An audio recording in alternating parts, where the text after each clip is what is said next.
दोस्तों यानी कि जिस तरह नेपाल क्रिकेट टीम ने आज मलेशिया को फिर से हराया है ना, पहले तो यही लग रहा था कि नेपाल क्रिकेट टीम भाई हार गया, क्योंकि 5 विकेट गिर गया और फिर भी 50 रन था।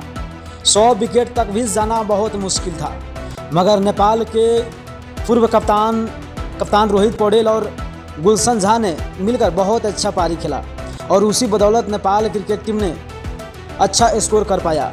मगर अच्छा स्कोर 170 रन का स्कोर कोई बड़ा नहीं होता है ओडीआई के फॉर्मेट में। और उसके बाद 170 रन का लक्ष्य पूरा करने आया भाई साहब मलेशिया की टीम ने, लग रहा था उसको यानी कि 20-25 ओवर में ही पूरा कर देगा। मगर कहते हैं ना कि जब बल्लेबाजी नहीं कुछ कर पाता है तो नेपाल का गेंदबाजी बहुत कुछ कर जाता है।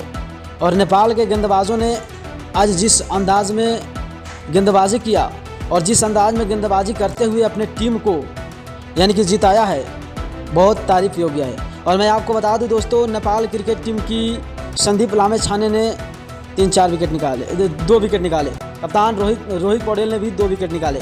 उसके बाद ललित राजवंशी ने 3 विकेट निकाले। मगर गुलशन झा और रोहित पौडेल का पारी का बदौलत आज नेपाल क्रिकेट टीम ने मैच जीत पाया। मगर इसमें सबसे बड़ा भूमिका अगर कहे तो ललित राजवंशी और संदीप लामेछाने जैसे बॉलरों का है, क्योंकि उसी बदौलत नेपाल ने उस लक्ष्य को बहुत आसानी पे रोक पाया और मैच को जीत पाया। आप लोग जरूर कुछ कहिए कमेंट बॉक्स में और वीडियो को शेयर करते हुए पेज को फॉलो कीजिए। धन्यवाद।